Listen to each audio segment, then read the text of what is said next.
okay din to eh. Lyrics mo yan? Ah, Kaso asa hindi mo boses, no? ah.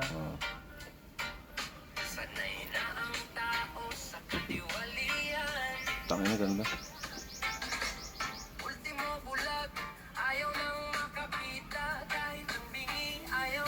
Ayun ang mahirap sa AI eh.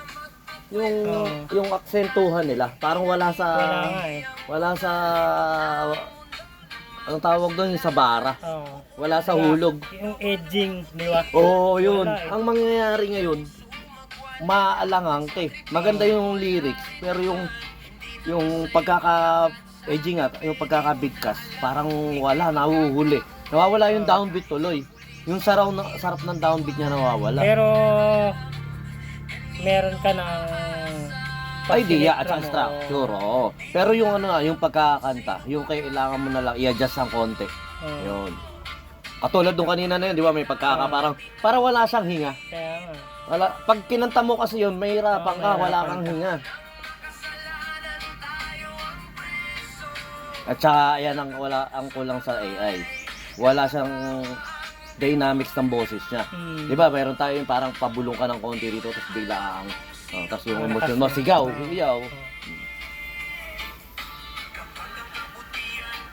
Yan. Pare, pwede ka mag-vlog dito ng ano, simple mo lang na ano.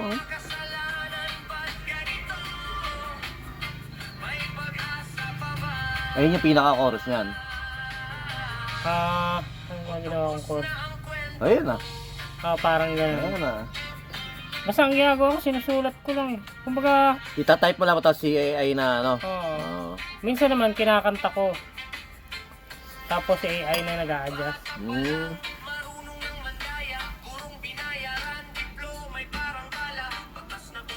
Ganda.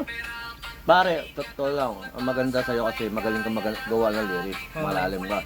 Ang kulang mo talaga sa'yo, nawalan tayo ng commitment sa banda. May kanya-kanya, nagkaroon ng ganito. Pero ikaw, huwag mo iyalis sa sarili mo yung gawa ng kanta. Kasi pre, talagang magaling eh. Maganda eh. Tsaka talent mo yun. Kami, marunong kaming gumawa. Ngayon, katulad sa AI na ganyan, kaya mo i-upload yan. Meron naman si kaso nga lang. Di ba makikinabang?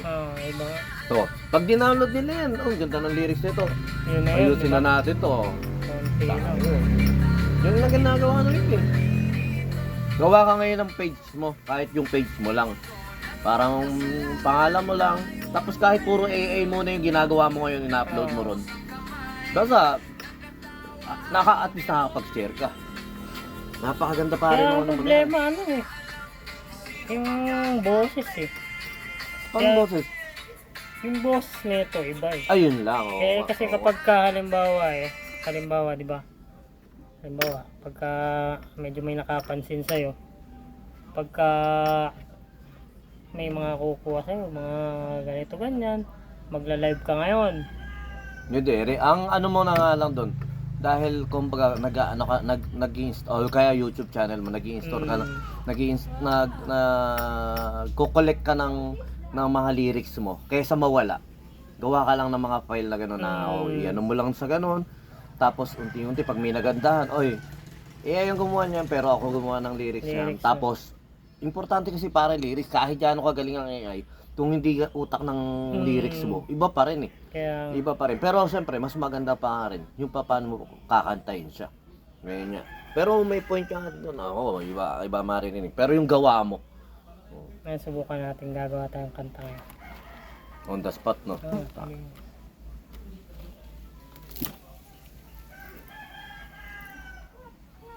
Ano, tatype mo lang?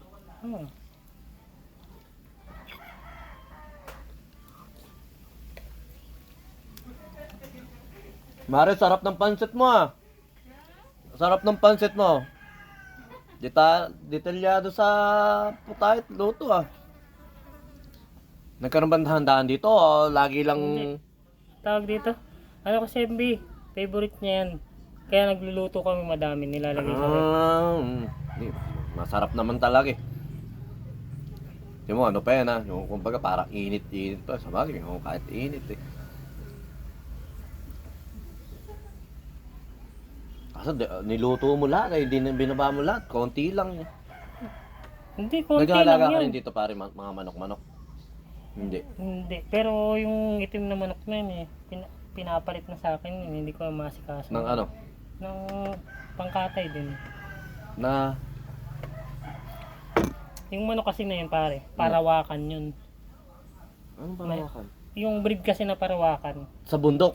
Hindi, ano siya organic chicken mas malakas siya kumain ng damo kaysa sa feeds. Ano yan? Sa'yo yun? Itim na yun.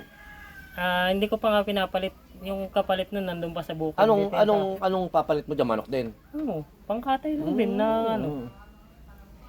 Ganito ano ko. Puro manok-manok ang aalagaan ko. Ganito lang. Ayoko na rin doon sa lugar ko rin. Oo, ang ano doon parang ang init Ang init ba rin? Saka ano, parang ang dami ko nga nakikitang nagdodroga dun. Oo, pare doon. Kaya hindi ko rin maana ko rin eh. Tsaka pare talagang toxic din yung sa harap. Mga nakakaaway ko yung mga ano rin kasi sa parking kami. Pinaparkingan yung harap ko. Eh pag ako nandoon, nakakakos ako ng traffic. Di syempre nandoon lahat yung mga tricycle na kumakain. Ngayon, didadaan ako. Di iisa-isahin ko pang tanongin kung sino yung mga nakaparata ron para tanggalin. Ayun, nakakakos ako ng traffic doon.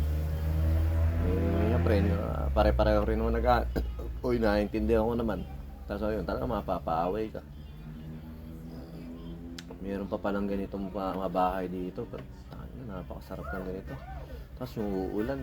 Sa umuulan naman, wala naman tumutulo. Meron din. Hindi, natural lang eh. Talagang ganun na yung experience eh. Pero parang sarap sa pakiramdam yun. Yung ganyan. Ewan ko lang kung bumabalik lang ako sa pagiging dati. Yung, kasi nakatira rin kami sa ganyan ng lola ko eh. Talagang simpleng buhay lang.